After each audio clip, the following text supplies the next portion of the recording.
Hello friends, the Indian express daily news analysis में आप लोगों का स्वागत है। तो आज हम the Indian express the ideas page से दो बहुत ही इंटरेस्टिंग और इंपॉर्टेंट आर्टिकल्स एनालाइज करेंगे।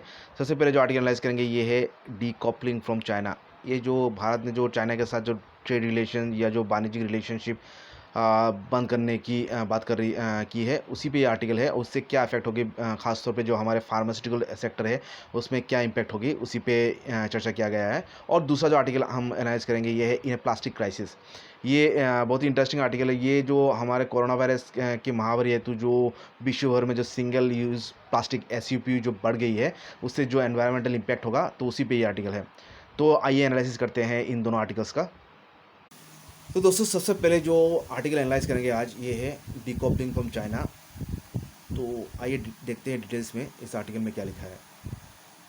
देखिए दोस्तों, सबसे पहले पैराग्राफ में राइटर ये कहते हैं कि जो ऑनगोइंग जो ट्रेड डिस्प्यूट चला है, जो ट्रेड बॉयकॉट की बात कर रही है भारत सरकार चाइना के साथ, उससे जो सबसे बड़ा जो इम्पैक्ट होगा वो इंडिया की फार्मास्यूटिकल इंडस्ट्री को होगा।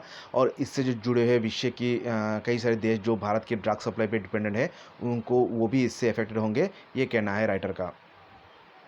देखिए दोस्तों, यहाँ पे राइटर एक इंपॉर्टेंट स्टैटिस्टिक कहते हैं जो इंडिया, यद्यपि इंडिया आपका विश्व में थर्ड लार्जेस्ट प्रोड्यूसर है फिनिश्ड जो ड्रग्स की, लेकिन ये सिग्निफिकेंटली आपका बहुत ज़्यादा डिपेंडेंट है आपका चाइना की सप्लाईज, जो एक्टिव फार्मास्यूटिकल इंग्रेडिएंट्स, जो कि मेन जो रॉ मटेरियल होती है कोई भी दवाई बनाने के लिए, वो इंडिया चाइना से ही इंपोर्ट करती है, उस पर मैक्सिमम डिपेंडेंट है। तो आपका ये एस्टिमेट किया जाता है कि करीब 70% जो एपीआई इंडिया की जो एपीआई रिक्वायरमेंट है वो चाइना से ही आती है। और हालांकि जो कुछ ड्रग्स जैसे कि आपका पैरासीटामोल या आइबुप्रोफेन जैसे ड्रग्स, ये आपका पूरा पूरा चाइना पे 100% उसकी एपीआई चाइना से आती है। तो अभी देखिए, ये जो ये चाइना चाइना पे सवाल हो सकता है, चाइना से पे इंडिया जो एपीआई पे एक्टिव फार्मास्यूटिकल इंग्रेडिएंट्स पे इतना डिपेंडेंट क्यों है, हम क्यों मैन्युफैक्चर नहीं कर सकते, ये क्यों होते भारत में जो एनवायरमेंटल कॉन्सर्न्स है वो एक कारण है। दूसरा है जो कंपटीशन, चाइना चाइना की जो कॉस्ट ऑफ प्रोडक्शन है वो भारत से कम है, और वो ज़्यादा भारत से ज़्यादा वॉल्यूम्स में प्रोडक्शन करती है। तो इससे जो चाइना से अगर वो एपीआई, अगर भारत एपीआई इंपोर्ट करती है तो ये ज़्यादा चीपर हो जाता है, ये अगर हम इंडिया में इसकी प्रोडक्शन करें। तो ये जो अभी ट्रेड डिस्ट्रप्शन होगी, जो इकोनॉमिक बॉयकॉट या ट्रेड बॉयकॉट की बात कर रहे हैं भारत सरकार, तो इससे क्या होगा, जो आपका जो डिस्ट्रप्शन होगी सप्लाई चेन में, और इसका खामियाजा आपका इंडियन जो फार्मास्यूटिकल इंडस्ट्री है उनको भुगतना पड़ेगा। और उसका जो कुल आपका इंडियन फार्मास्यूटिकल इंडस्ट्री का रेवेन्यू जो है वो है $40 बिलियन, 40 बिलियन, ये 2018-19 की आंकड़ा है। तो इससे हम सोच सकते हैं कि इतना ज़्यादा, मतलब एक ह्यूज अमाउंट ऑफ हमारा जो एक बड़ा बिजनेस है इंडियन फार्मास्यूटिकल इंडस्ट्री, वो इम्पैक्ट होगा, जो कि $1 बिलियन एक इंडस्ट्री है, वो इम्पैक्ट होगा इस ट्रेड बॉयकॉट से। और इससे क्या होगा, इंडिया इंडिया की तो प्रोडक्शन पे इफेक्ट हो गई ही मेडिसिन से। और इंडिया पे जो डिपेंडेंट है, जो लो और मिडिल इनकम कंट्रीज़ है, पर्टिकुलरली जो अफ्रीकन कंट्रीज़ है, वो जो कि बहुत ज़्यादा डिपेंडेंट है इंडिया की जो कम खर्च वाला जो मेडिसिन, अफोर्डेबल मेडिसिन, क्योंकि इंडिया बहुत ही अफोर्डेबल मेडिसिन प्रोड्यूस करता है। तो इससे आपका जो अफ्रीकन कंट्रीज़ में आपका जो इंडियन सप्लाईज है वो करीब 50% आपका जो ड्रग सप्लाई वो इंडिया से होती है। तो ये अफ्रीकन कंट्रीज ज़्यादा इफेक्टेड होंगे इस मतलब ट्रेड बॉयकॉट से, ये कहना है राइटर का। और बहुत सारे लोग तो इसको इसलिए सपोर्ट कर रहे हैं कि जो हमारे जो आत्मनिर्भर भारत की जो परियोजना है या स्वदेशी की जो नारा है, तो उस पे ये खरा उतरता है कि चाइना के साथ जो ट्रेड बॉयकॉट है वो फार्मास्यूटिकल इंडस्ट्री में भी हो। देखिए, ये तो सही है, क्योंकि जो भारत की जो पहले जो आपका जो ज़्यादा डिपेंडेंस था फॉरेन डोमिनेटेड जो इंडस्ट्री थी, उससे भारत धीरे धीरे हमारा डोमेस्टिक फार्म्स, मेडिकल जो मैन्युफैक्चरिंग फार्म्स है उस पर डिपेंडेंट हो गया। तो हमारा जो फॉरेन ऑन जो मल्टीनेशनल ड्रग मल्टीनेशनल्स थी, उनकी जो भारत में जो मार्केट शेयर थी वो आपका 1970 के दशकों में 80 से 90% थी। मतलब 1970 के दशकों में 80 to 90% जो इंडियन ड्रग्स थी वो विदेशी कंपनी की थी, विदेशी कंपनी से ही सप्लाई होती थी। लेकिन ये 1980 के दशक में आते आते 50% हो गई थी। तो मतलब बहुत सारा इंडियन फार्म्स मतलब आगे आने लगे और मैन्युफैक्चर करने लगे। और ये अभी तो जो सिर्फ 23% हो गई है जो फॉरेन कंपनी की डिपेंडेंस। और इससे क्या हुआ, जो इंडिया की जो मैन्युफैक्चरिंग कंपनीज आने से क्या हो गया, जो प्राइसेस ऑफ ड्रग्स था, तो एक समय था जब फॉरेन मेडिसिन जब भारत में आती थी तो जो ड्रग की प्राइस था वो हाईएस्ट था विश्व में, आपका हाईएस्ट इन द वर्ल्ड से आपका अभी लोएस्ट हो गई है, क्योंकि इंडिया जो एकदम मैसिव स्केल में जो ड्रग प्रोड्यूस करती है उससे ये लाभ हुआ है। तो इस मद्देनज़र से अगर हम देखें कि अगर स्वदेशीकरण करती है ड्रग मैन्युफैक्चरिंग को, तो इससे हमें मतलब एक तरफ तो लाभ है। लेकिन यहाँ पे राइटर एक इम्पोर्टेंट तथ्य कहते हैं कि जो इंडिया की जो ड्रग मैन्युफैक्चरिंग इंडस्ट्री है, उतनी जो उनकी जो ग्रोथ हुई है, ये सिर्फ विदेशी कंपनी को बॉयकॉट करने से या फॉरेन मल्टीनेशनल कंपनीज की इंपोर्ट पे बैन लगाने से नहीं हुई है। ये पहले तो जो 1970 में जो इंडियन पैटर्न एक्ट थी उसकी रिफॉर्म से हुई थी, जो जिससे आपका क्या हुआ था, जो उसने ये रिफॉर्म से फैसिलिटेट किया था आपका जो प्रोडक्ट पेटेंट है जो ड्रग्स का, उसको रिमूव कर दिया था। और ये फैसिलिटेट किया था आपका growth of India's pharmacy industry. मतलब पेटेंट मतलब जो कि कोई भी एक ड्रग की जो कोई भी अगर एक कंपनी पेटेंट करती है तो पेटेंट राइट होती है, तो वही प्रोडक्शन कर सकती है, दूसरा कोई कंपनी नहीं कर सकती है। तो इसकी रिमूवल से क्या हुआ था, इंडियन ड्रग कंपनी बहुत मतलब उनकी ग्रोथ में काफ़ी हेल्प हुई थी। और इसके बाद जो इंडिया ने जो 1973 में जो फॉरेन एक्सचेंज रेगुलेशन एक्ट फेरा की पास के उसके वो बिल लाने से, और जो न्यू ड्रग पॉलिसी 1978 पास की थी, जिसने आपका क्या हुआ, फॉरेन कंपनी को बैन तो नहीं लगाया था, लेकिन फॉरेन मल्टीनेशनल कंपनी को रेस्ट्रिक्ट कर दिया था उनकी मैन्युफैक्चरिंग से देश में। तो इससे क्या हुआ, इंडिया की मैन्युफैक्चरिंग इंडस्ट्री बहुत मतलब बढ़ी। तो ये सिर्फ इंपोर्ट बैन से नहीं हुआ, ये कुछ इंसेंटिव्स जैसे फेरा रेगुलेशन, फिर जो न्यू ड्रग पॉलिसी 1978 और जो इंडियन पैटेंट एक्ट, तो ये कुछ एक्ट्स थे जिन्होंने आपका इंडिया की जो मैन्युफैक्चरिंग इंडस्ट्री को बहुत प्रोत्साहन दिया, और फॉरेन कंट्री मल्टीनेशनल कंपनीज़ की एक्टिविटीज़ भारत में कम कर किया। तो इसके मद्देनज़र भारत की जो डोमेस्टिक प्रोडक्शन बढ़ी है, और ना कि कोई फॉरेन एपीआई टोटल बैन लगाने से बढ़ी है। और डोमेस्टिक जो ड्रग प्रोडक्शन और भी प्रोड्यूस हो और उनको प्रोत्साहन के लिए मार्च महीने को गवर्नमेंट ने, भारत सरकार ने अनाउंस की 3,000 करोड़ की पैकेज अनाउंस की, जिससे कि जो ड्रग आपका 3 बल्क ड्रग पार्क्स, मतलब भारत में ड्रग पार्क्स 3 बनाया जाएगा, जिससे कि मतलब डोमेस्टिक ड्रग मैन्युफैक्चरिंग को प्रोत्साहन दिया जाएगा। और इसके साथ साथ आपका 6,940 करोड़ की एक दिया जाएगा, जो कि आपका मैन्युफैक्चर 53 ड्रग जो बल्क ड्रग्स है उनकी प्रोडक्शन मैन्युफैक्चरर्स को दिया जाएगा अगले 8 सालों तक। तो ये तो इंसेंटिव्स तो ठीक है, जैसे कि डोमेस्टिक प्रोडक्शन ऑफ जो एपीआईज है, एक्टिव फार्मासी इंग्रेडिएंट्स, जो मेन कंपोनेंट होती है ड्रग की, वो भारत में बनेंगे इन आपको पैकेजेस से। तो ये एक मतलब चाइना पे डिपेंडेंस घटाएगी, और ये एक अंडरस्टैंडेबल सेंसिटिव मतलब सेंसिबल प्लान है, स्टेप है ये कहना है राइटर का। और राइटर का ये भी कहना है कि जो इंडियन फार्म्स है उनके पास ये कैपेसिटी है कि वो कोविड-19 की जो ट्रीटमेंट है, जैसे रेमडेसिविर जैसे ड्रग की प्रोडक्शन भी भारत अपने आप ही बिना कोई बाहर से एपीआई मंगवा के कर सकती है। तो ये एक मतलब अच्छा एक मतलब अंदेशा है, एक फीचर है भारत की जो API sector, API manufacturing sector और ड्रग मैन्युफैक्चरिंग सेक्टर की। और मतलब हम डिपेंडेंट मतलब उतना बाहरी देशों में या ख़ासतौर पे चाइना पे उतना डिपेंडेंट नहीं है, ये कहना है राइटर का। और यहाँ पे राइटर एक उदाहरण देते हैं, यूएस ने भी मतलब अभी जो ग्रेटर ड्रग सेल्फ रिलायंस की बात की है, और मतलब उसने भी कुछ पैकेजेस अनाउंस की है, जैसे कि आपका मई महीने को ट्रम्प एडमिनिस्ट्रेशन ने आपका $354 मिलियन कॉन्ट्रैक्ट की थी फ्लो कॉर्प कंपनी के साथ, जिससे कि वो मतलब जेनेरिक ड्रग्स और मेडिसिन्स आपका जो फार्म एपीआई है वो मैन्युफैक्चर करेगी यूएस में।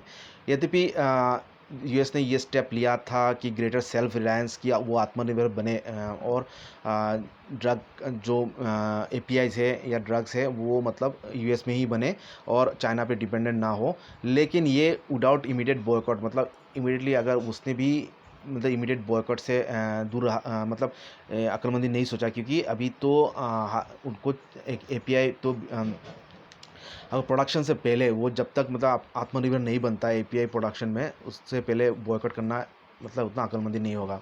तो और जो ये ट्रेड बॉयकॉट था यूएस ने चाइना के साथ जो की है, उसमें आपका फार्मास्यूटिकल्स और उससे रिलेटेड प्रोडक्ट्स को उससे मतलब उसको एक्सक्लूड कर दिया, मतलब उसको इंक्लूड नहीं किया। तो इससे मतलब भारत जो ये बॉयकॉट करने की बात करी है, टोटल बॉयकॉट, वो उतना मतलब अक्लमंदी नहीं है या उतना कारगर डिप्लोमेसी नहीं है, ये कहना है राइटर का।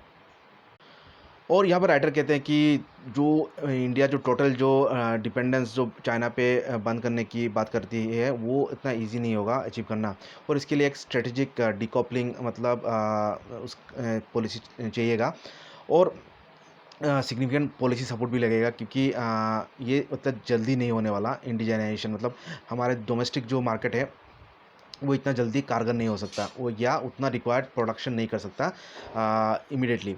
तो हमें अभी तो फ़िलहाल में चाइना से जो इंग्रेडिएंट्स है वो तो मतलब हम तो फिर भी डिपेंडेंट है, और हमको ये ड्रग मैन्युफैक्चर के लिए उससे एपीआई की ज़रूरत होगा।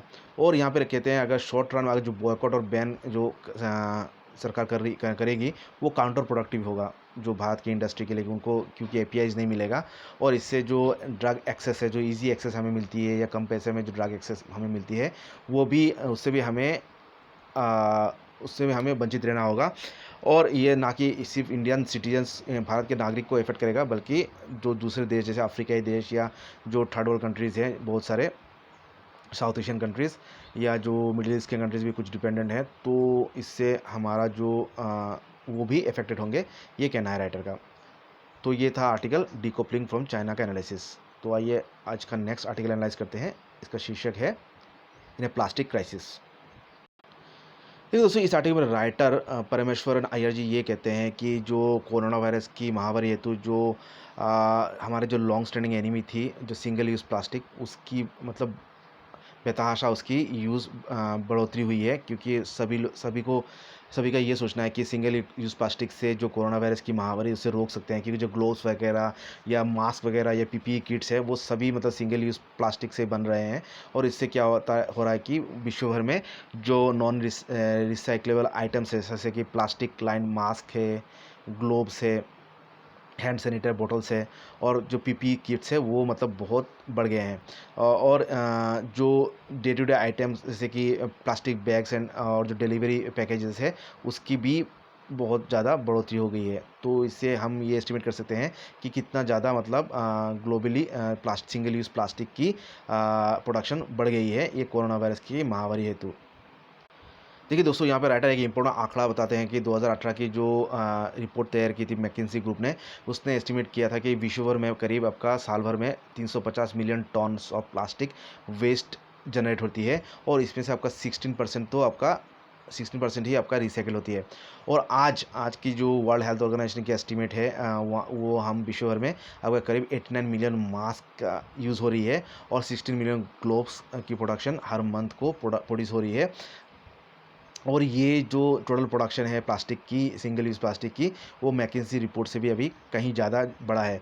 और ये एक अनुमान ये कहते हैं कि द गार्जियन में जो रिपोर्ट आई थी, उसने ये कहा था कि जो अभी जितने सागर में, ओशंस में जेली फिश है, उससे ज़्यादा अभी मास्क मतलब ओशंस में है। तो इससे हम ये अंदाज़ा लगा सकते हैं कि हमारा ओशंस कितने पोल्यूटेड हो गए हैं, और इससे जो ओशंस के जो फिशेस है या जो लिविंग क्रिएचर्स है, उनको कितना ख़तरा है मंडरा रही है ये सिंगल यूज़ प्लास्टिक की प्रोडक्शन से। तो ये मतलब हमें इस बारे में सोचना पड़ेगा। देखिए, ये राइटर कहते हैं यद्यपि तो ये सिंगल यूज़ प्लास्टिक तो एसेंशियल है शॉर्ट टर्म जो नीड्स है, जैसे कि हेल्थ, सैनिटेशन और अदर जो हेल्थ वर्कर्स है, फ्रंटलाइन वर्कर्स है, उनकी प्रिवेंटिव मेजर्स के लिए कोरोना वायरस हेतु। लेकिन हम क्या इसकी लॉन्ग टर्म जो एनवायरमेंटल इम्पैक्ट है उसकी जांच कर रहे हैं, उसके बारे में सोच रहे हैं, या हम ये सोच रहे हैं कि वेट कर रहे हैं कि ये पैंडेमिक महामारी ख़त्म हो जाए, तब हम इसकी जो डैमेज है उसका आंकड़ा लगाएंगे। तो ये एक मतलब एक गंभीर समस्या होने वाला है आने वाले दिनों में, ये कहना है राइटर का। और यहाँ पे राइटर ये कहते हैं कि प्लास्टिक प्रॉब्लम नहीं है, वास्तव में प्लास्टिक नहीं प्रॉब्लम, आवर हैंडलिंग मतलब हम कैसे उसको यूज़ करते हैं वो प्रॉब्लम है। हमें प्लास्टिक की ज़रूरत है, लेकिन हमें सिंगल यूज़ प्लास्टिक की ज़रूरत नहीं है, क्योंकि वो इसको डिस्पोज़ करना, उसको रिसाइकिल करना बहुत मुश्किल होता है। और यहीं पे जो मेन प्रॉब्लम है, यहीं पे आता है। और ये इसी डिस्टिंक्शन को हमें अपनाना है हमारे दैनंदिन लाइफ़स्टाइल में और हमारे व्यवहार में, तभी हम मतलब इस सॉल्यूशन से, इस महामारी से, प्लास्टिक वेस्ट की महामारी से बच सकते हैं। और हमें जो हमारे जो प्लास्टिक की जो नीड है, उसको हमें बैलेंस करना होगा इफ़ेक्टिवली, जिससे कि हम जो नॉन प्लास्टिक जो सामग्री है उसकी ज़्यादा यूज़ करें, और प्लास्टिक की जो वेस्ट डिस्पोज़ल है उसको भी हम और अच्छे से हम मैनेज करें।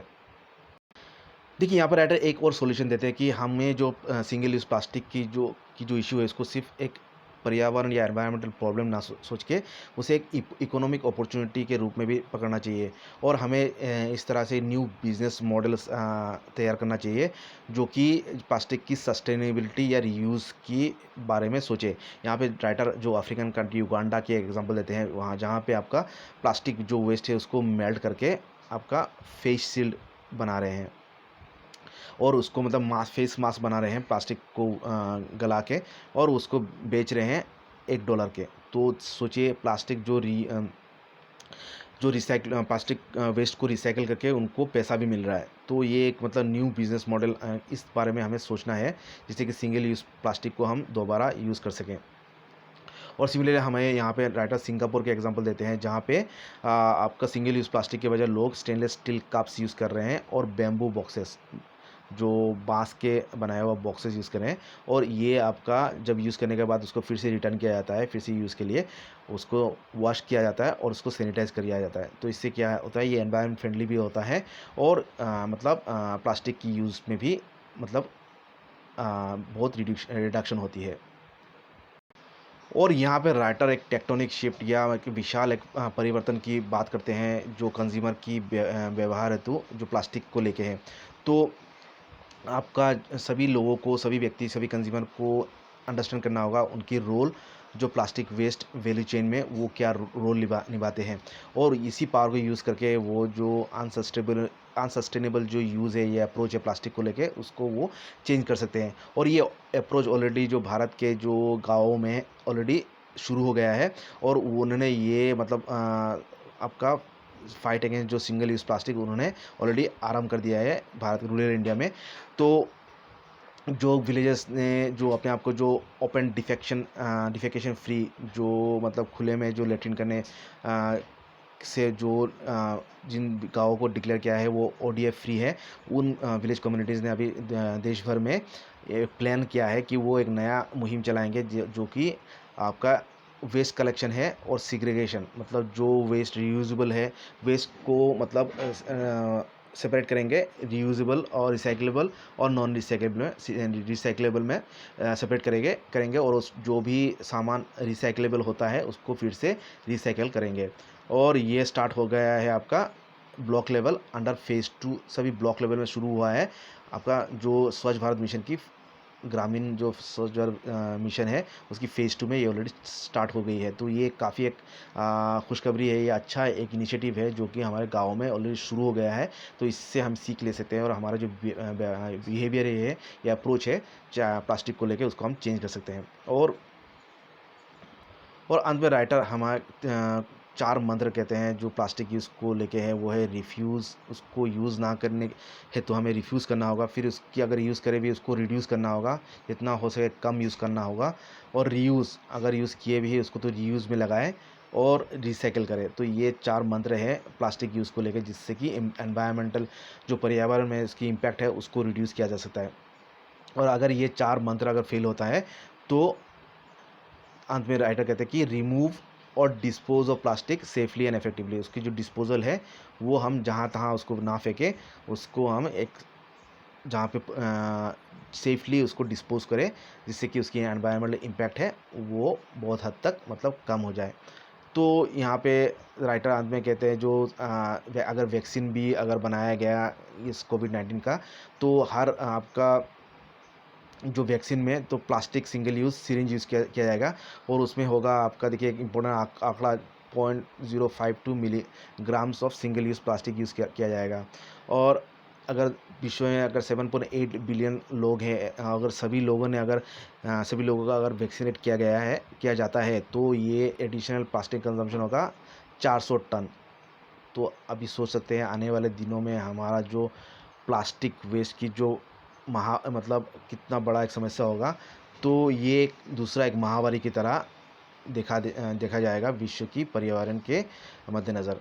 तो ये हम अभी प्लास्टिक के प्रति हमें अपना रवैया चेंज करना होगा और उसकी यूज़ और रीयूज़ के प्रति हमें और भी मतलब